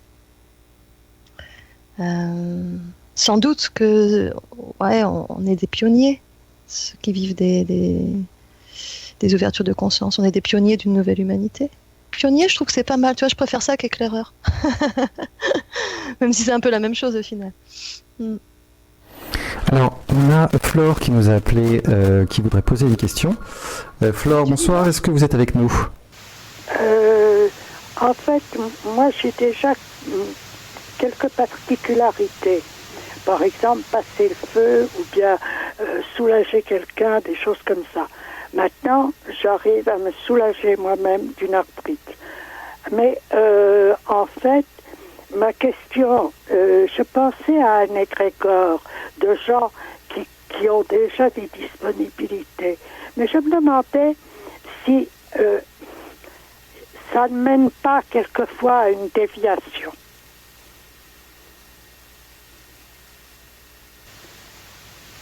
Allô? Soyez une réponse? Oui. La question, c'est est-ce que ça mène à une déviation d'avoir des dons, en fait, c'est ça? Non. La question, excusez-moi, je me suis mal exprimée. Les dons, c'est pour me situer simplement un petit peu. Mais par exemple, je passe le feu, je trouve que c'est dommage qu'on ne fasse pas appel à des gens comme nous pour soigner, parce que la douleur disparaît. Donc, je pensais à... Moi, je ne suis pas avancée comme vous. Je suis en questionnement. Et je me pensais, si des gens qui vont dans le chemin qui est le vôtre, moi, qui vais un peu dans ce chemin-là, si on faisait un égrégore, si des gens se réunissaient, pensez-vous que de cette réunion naisse uniquement du positif, ou bien n'y aurait-il pas une déviation qui pointerait? Mais une déviation, vous voulez dire une prise de pouvoir? Quand vous parlez de déviation? Utiliser les pouvoirs à mauvais escient peut-être, de façon un peu pour soi, alors que ça ne nous appartient pas. C'est quelque chose qui est comme cela, c'est la vérité en fait. Alors, si des personnes se réunissent autour de la vérité, et si vraiment ils sont dans cette authenticité, ils peuvent pas dévier vers la prise de pouvoir. Sinon, c'est qu'ils sont pas vraiment là où ils pensaient être. Hein, c'est... Ah oui, je suis d'accord. Mais je vois trop de déviations sur de bonnes intentions. C'est possible, en Peut-être effet. qu'il Il n'y y a a, pas non plus d'intention dans ce dont nous parlons. hmm, il y a, il y a un risque sur cette voie, c'est peut-être de ça que vous voulez parler, qu'on appelle d'ego spirituel, hein, où on s'approprie en fait les prises de conscience ou euh, les, les dons, les pouvoirs entre guillemets qui peuvent en découler. Et il y a une part de l'ego qui se l'approprie comme si c'était son œuvre ou ça, c'était voilà. Alors que évidemment c'est l'œuvre de la vie. Après, dans un cheminement authentique, s'il y a ça qui se produit, comment dire, un ego spirituel qui arrive, ce qui est à mon avis incontournable à un moment donné, forcément ça va être reconnu tôt ou tard. Si la conscience s'éveille authentiquement chez une personne, c'est un peu comme je disais tout à l'heure, on se prend à un moment donné en flagrant délit d'ego spirituel. C'est obligé qu'on finisse par le voir. Ça peut pas durer longtemps. Ou alors c'est que le processus s'est stoppé. Et c'est possible, ça peut arriver aussi. Hein. Mais moi j'ai vraiment confiance que ce processus, il est parfait pour chacun. Et que même s'il y a ça qui peut arriver, un ego spirituel et puis une déviation, c'est parfait aussi. C'est une expérience qui doit se vivre comme ça. Oui, vous êtes Voilà. particulièrement avancé. Personnellement, quelquefois, bien trop souvent, je pense à une chose. Enfin, il faut dire que j'ai beaucoup d'épreuves. Là, j'ai une épreuve de solitude qui est effarante, alors que je suis très sociable. Par exemple, je me dis, je ne dois pas faire ça, comme vous avez dit à un moment dans l'interview. Je vois très bien ce qu'il faut faire. Je vois très bien ce qu'il ne faut pas faire. Et je donne dans ce qu'il ne faut pas faire. J'arrive pas à aller dans le bon chemin. C'est agaçant, ça aussi. Ouais. Alors, ce qu'on peut voir, c'est que ce sont des parts de vous, de nous, hein, comme l'ego spirituel, qui sont juste des parties qui cherchent à être aimées, qui cherchent, souvent c'est ça qui est derrière, voilà, justement, ne plus se sentir seul, ne plus se sentir séparé. Et cette expérience de séparation est très douloureuse. Et voilà, ces parties de nous, on peut les condamner, mais on peut aussi les voir comme des protections contre la souffrance. Souvent, c'est ça qui est caché derrière. Je n'ai pas du tout envie de les condamner, parce que c'est moi. Enfin, c'est moi. Je ne sais pas qui est moi. Je ne sais pas si vous avez lu du Ramanak Maharshi ou un petit peu, oui. Maharaj, des gens comme ça. Parce qu'il y a une chose que vous avez dit tout à l'heure, qui se dit dans l'Advaita Vedanta, c'est cherche en toi ce que tu n'aimes pas dans l'autre, et tu vas rétablir ce qui doit être. Je trouve que c'est vrai, c'est très bien. Mais là, j'avoue que j'essaye de ne pas me critiquer, mais j'essaye seulement. Oui, je comprends très bien. Ouais. Et on peut avoir beaucoup de tendresse pour la part de nous qui voudrait tellement être parfaite, être dans l'amour, ne pas critiquer, ne pas juger. Et voilà, quand on dit j'essaie de ne pas me critiquer, mais je vois bien que c'est pas si évident, mais peut-être qu'on peut avoir de la tendresse pour ça, le fait que ce soit pas si évident. Aimer le juge intérieur plutôt que de juger le juge intérieur, ça peut faire une sacrée différence en fait, parce qu'on peut le voir plutôt que comme un juge et comme quelque chose de destructeur, comme quelque chose en nous qui essaie de nous faire devenir parfait pour qu'on soit aimé, qu'on soit valorisé, voilà. Et c'est juste une quête d'amour qui est cachée derrière, c'est juste ça. Si on voit ça comme ça, oui, on peut dire oui à ce qui vit en nous. Oui, je suis sûre que c'est une quête d'amour, parce que je n'étais pas désirée. J'ai appris ça à 50 ans à peu près. Je suis âgée. Mais ça n'a pas d'importance, l'âge là-dedans. Donc,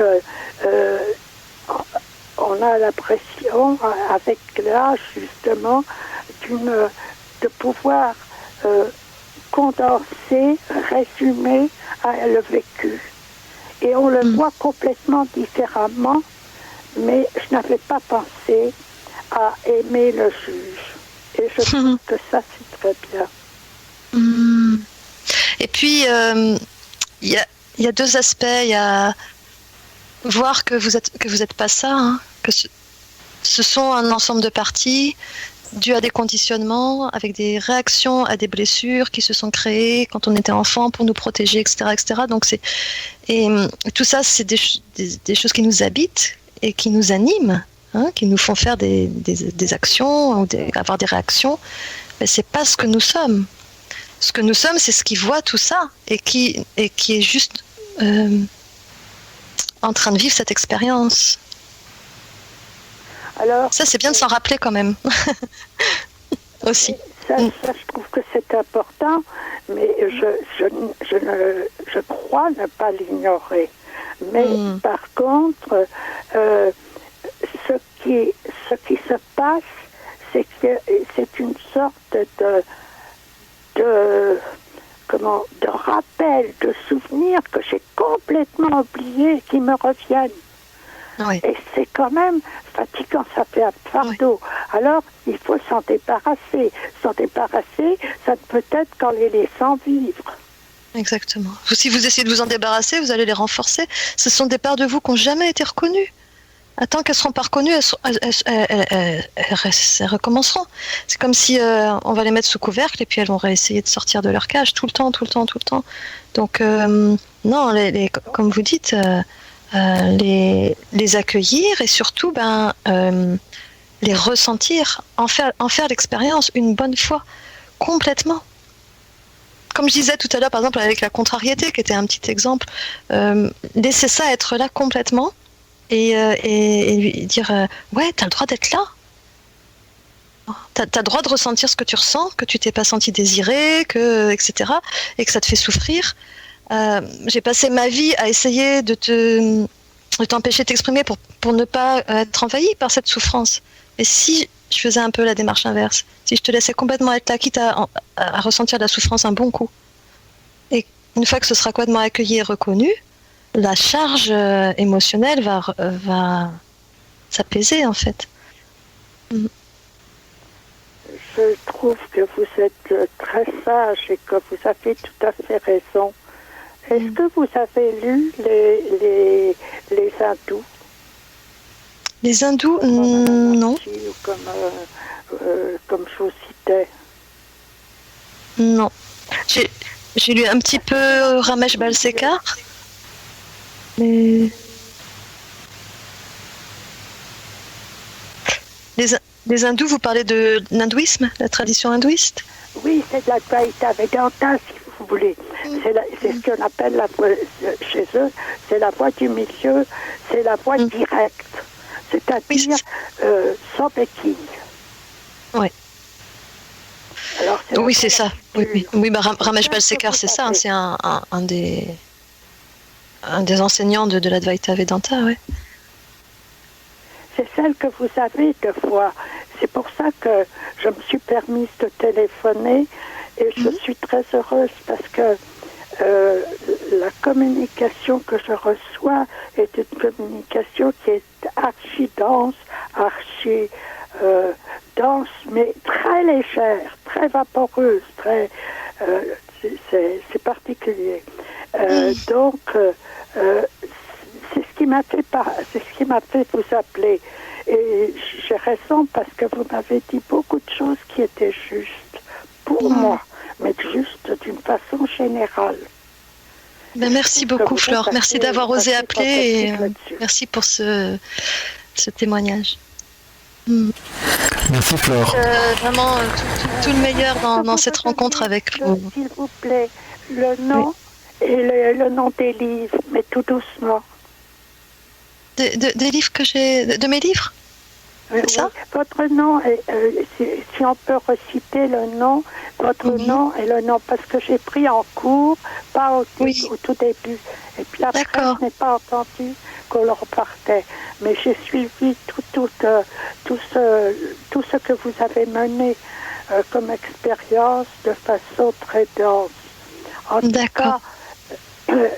cas, et à la fois votre voix et qui vous êtes et votre sens de, je ne peux pas dire de recherche, mais de parcours, me semble particulièrement juste. Merci. C'est heureux Merci qu'on puisse avoir une communication avec des gens comme vous. Par contre, je persiste à penser qu'il faudrait quand même des groupements, des réunions, parce qu'actuellement, la façon dont la société, c'est plus que la société, mais ce qui se passe actuellement, qui est généré par les humains, n'est pas tout à fait le bon sens. Mais c'est vrai, moi j'ai très envie aussi de réunions avec des personnes qui partagent autour de tout ça. Il y en a une qui se prévoit dans l'été, elle est informelle, mais voilà, moi j'ai envie aussi qu'on se rencontre, qu'on fasse des choses ensemble, j'ai envie de ça. Ouais, je vous rejoins complètement.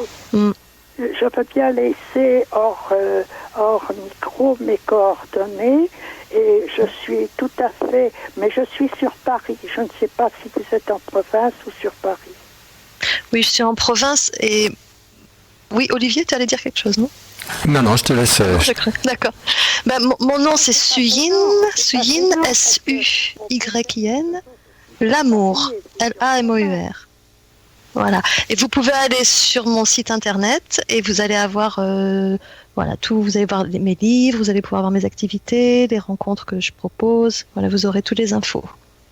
Et on peut dire effectivement que tu as écrit 2 livres, La joie d'être et La grande paix du cœur. Voilà, aux éditions Acarias l'originel. Voilà Flore, merci beaucoup pour votre intervention. Une bonne soirée à vous. Alors Souyin, on va faire une toute petite pause musicale avant d'aborder la dernière partie de cette émission.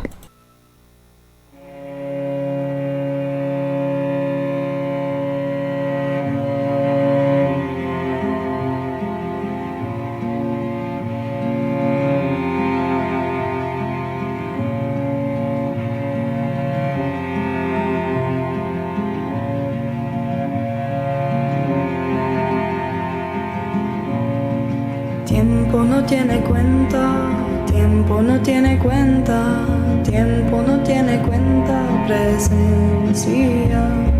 Claro como un cristal, puro como el agua, fuerte como el fuego, presencia. Medicina, ayúdame a estar presente. Medicina, ayúdame a estar presente aquí y ahora en todo lo que hago, aquí y ahora en todo lo que hago. No ayer, no mañana estoy aquí, no ayer, no mañana estoy aquí. Futuro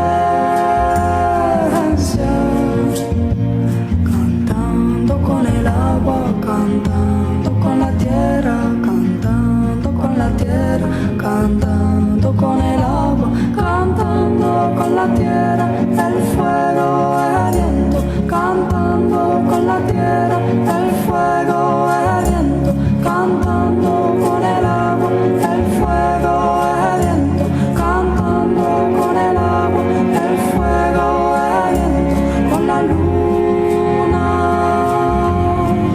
y el sol.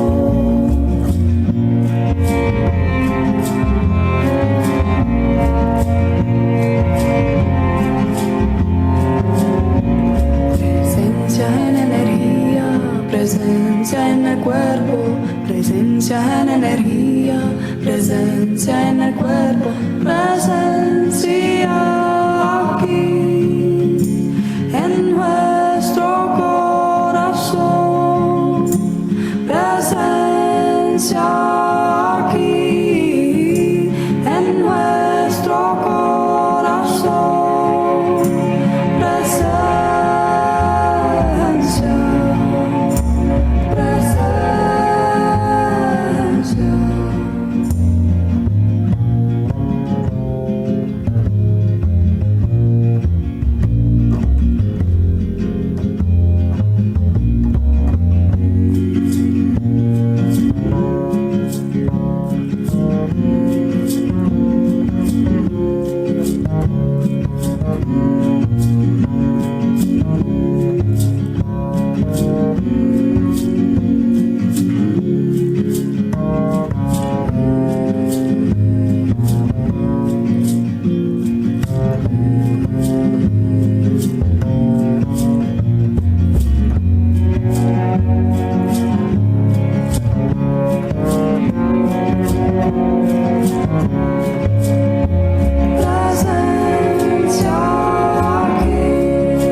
Vous êtes sur Radio Ici et Maintenant.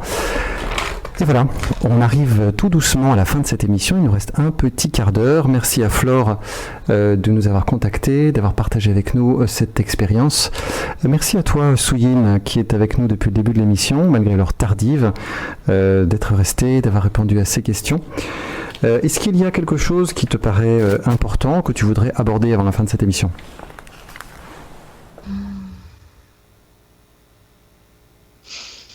Il y a beaucoup de choses qui m'ont traversée pendant la chanson, et puis là, c'est parti. Je trouve cette chanson tellement magnifique.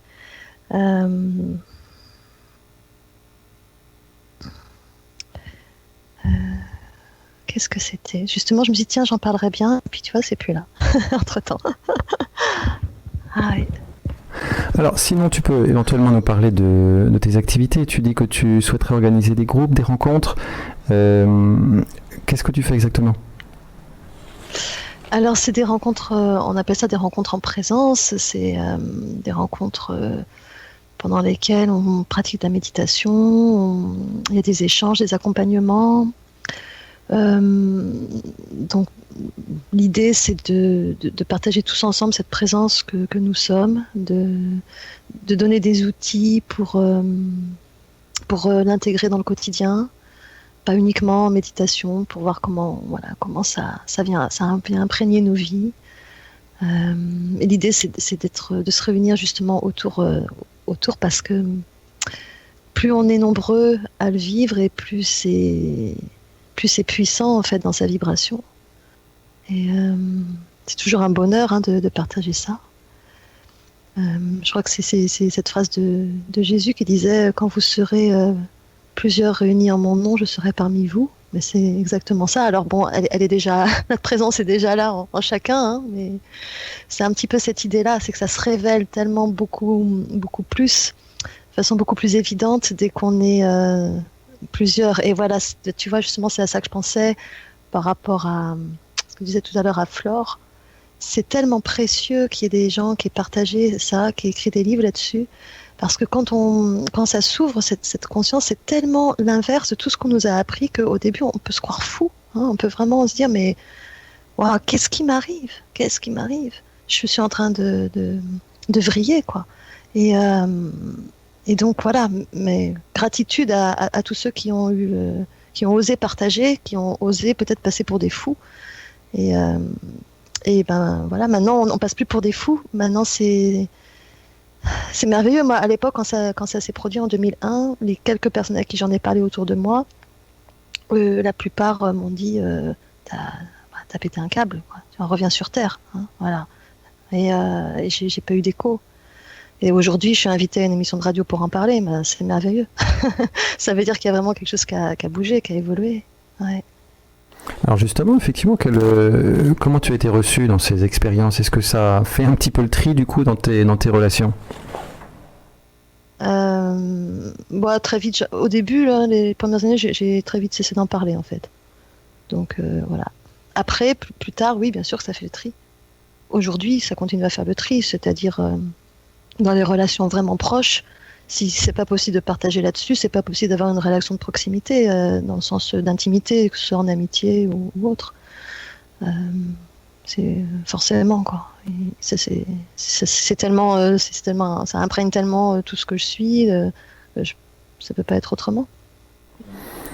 Et le fameux dicton nul n'est prophète en son pays, comment ça se passe avec ta famille proche? Est-ce qu'ils arrivent, tes parents peut-être, ou ta fille, ou peut-être ton ex-partenaire si tu le vois encore, est-ce qu'ils arrivent à voir, à défaire le regard de la Souline qu'ils ont connue et puis peut-être commencer à percevoir autre chose en toi? Il faudrait leur poser la question. Mais je pense pour ma mère qui malheureusement a quitté son corps il y a 6 mois. Mais on a eu un beau parcours avec ça parce que évidemment au début quand j'en parlais c'était pas du tout reçu, et puis quand mon premier livre est sorti, La joie d'être, elle l'a lu et elle m'a dit écoute, j'ai rien compris mais j'ai beaucoup aimé, j'ai aimé le lire, c'était voilà, je me suis fait embarquer et j'aimerais te poser plein de questions pour comprendre en fait de quoi tu parles. Et là ça a vraiment ouvert quelque chose entre nous, on a eu de belles conversations et c'était voilà, c'est magnifique parce qu'il y a eu, même si ça restait quand même quelque chose d'étranger pour elle, il y a eu une véritable acceptation, un véritable accueil de mon expérience qu'il n'y avait pas eu avant en fait. Il a fallu que j'écrive un livre pour ça, mais bon, c'est pas grave, c'est super quoi.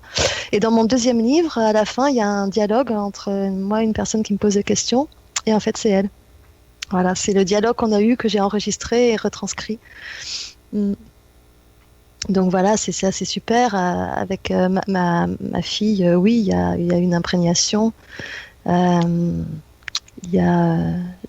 sais qu'elle m'a exprimé que ce qu'elle aime avec moi, c'est qu'elle se sent pas jugée. Elle sait qu'il y a peut-être un endroit sur sa terre où elle est aimée comme elle est, c'est chez sa mère.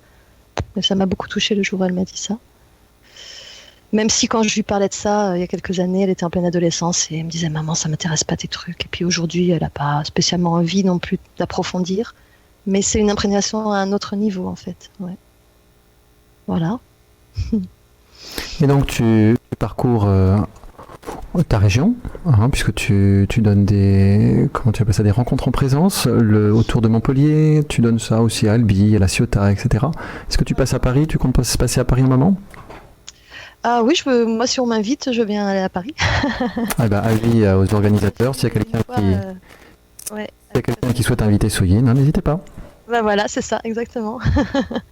Ce sera avec plaisir, ouais. Et aujourd'hui, est-ce que tu as réussi à... Parce que j'imagine qu'à l'époque, quand ça a commencé, quand ça t'est tombé dessus, tu avais une certaine profession, une certaine activité professionnelle, et aujourd'hui, est-ce que tu réussis... j'imagine que ça a dû beaucoup changer, est-ce que tu réussis à en vivre? Est-ce que tu as pu transformer cette expérience en quelque chose qui te permet de vivre? Ouais, et ça c'est génial.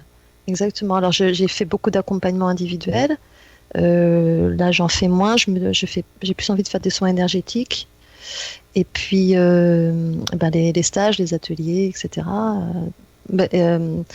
Oui, ça suffit à couvrir mes besoins parce que j'ai pas énormément de besoins. Et c'est merveilleux de pouvoir, comme tu dis, mêler les deux, parce que vu déjà le caractère du personnage Suyin qui était un peu anti-hiérarchie, etc., un peu marginal, et vu voilà, mon parcours là-dedans, je suis complètement inadaptée au modèle social, en fait, professionnel. C'est pas possible pour moi d'aller travailler pour un patron dans un métier qui me plaît pas. Voilà. Donc, il faut que j'aime ce que je fais, comme je disais, il faut que j'ai de la joie à faire ce que je fais, et il faut que je sois indépendante et autonome. Et aujourd'hui, j'arrive. Et ça m'a mis longtemps, hein. Ça fait pas longtemps. J'ai galéré pendant plus de 20 ans, en fait, hein, à faire des petits boulots, à pas trouver ma place, à vivoter. Voilà. Mm. Et il y a une logique, je pense qu'à partir du moment où j'ai complètement accepté mon expérience, en fait, et cessé de me considérer comme bizarre ou hors norme, parce que je vivais ça, du coup, il y a comme si la société m'a, d'une certaine manière, donné ma place. Voilà, avec ça. En disant, bah oui, on a aussi besoin de personnes comme toi. Voilà, les livres sont publiés, enfin voilà, tu vois, c'est une reconnaissance sociale quand même, tout ça. Et alors qu'avant, je pensais être complètement hors norme, hors asocial, pardon, etc. Et tout vient de l'intérieur, hein. Je suis convaincue que c'est parce que le regard que je posais sur moi et mon expérience a changé que la vie, en fait, m'a donné cette place. Tout est comme ça. Tout ce qu'on vit est un reflet de notre système de croyance. Ça, c'est voilà, ça c'est extraordinaire. Ce que je crois, je le vis. Donc, si je crois en ce que je partage et si je crois que ça vaut le coup, alors c'est ce que je vais vivre. Mais si je me cache parce que je pense que vaut mieux faire profil bas parce qu'on risque d'être rejeté, ben c'est ce que je vais vivre. Voilà. Et dans ton temps libre, est-ce que tu peins, tu composes, tu chantes? Est-ce que tu pratiques aussi? J'imagine que tu continues de pratiquer régulièrement le retournement de conscience? Alors ça, la pratique, c'est du retournement de conscience, c'est plus en fonction des événements qui peuvent se passer dans le quotidien. Voilà, les bains d'être-té, c'est tous les matins. Et des moments dans la journée où ça se fait tout seul aussi, comme ça, ça me tombe dessus, on pourrait dire. Et sinon, dans mon temps libre, en fait, oui, je fais de la guitare, du chant. Oui, je compose avec la guitare. Je suis pas guitariste, mais je compose avec la guitare, mais surtout de la composition de chansons. J'adore ça, je trouve ça extraordinaire. Je vais aussi écrire un nouveau livre, là, une biographie avec quelqu'un qui va m'interroger, un journaliste. J'aime aussi aller me promener au contact de la nature. Ça, c'est vraiment super, parce que dans la nature, la présence est vraiment fortement ressentie dans tout. Et voilà. Et surtout, j'aime prendre le temps de vivre, hein. Alors, j'essaie j'ai plein d'envies, plein d'idées. Ça fuse de partout. Et je peux pas tout faire. Donc, je fais ce que je peux, à mon rythme, sans essayer de courir dans tous les sens. Voilà. Merci beaucoup, Suyin, d'avoir été avec nous dans cette émission, d'avoir partagé longuement tes expériences avec nous. Est-ce que tu voudrais donner le mot de la fin? Le mot de la fin, j'aurais envie de dire nous sommes tous le même. Nous sommes tous le même. Et j'ai envie d'adresser juste peut-être une pensée d'amour à toutes les personnes qui nous écoutent. Et voilà, je les invite à sentir dans leur cœur ça, qu'on est tous le même. On n'est pas séparés. Voilà. Merci pour ce message d'unité. Merci beaucoup, beaucoup à toi de m'avoir invité et pour ce que tu fais. Merci à vous également, auditrices, auditeurs, d'avoir été présents avec nous. Tout de suite, les programmes continuent. Quant à nous, on se retrouve le mois prochain avec Fabrice Midal et on explorera les mécanismes du mental. Merci beaucoup, Suyin. Merci.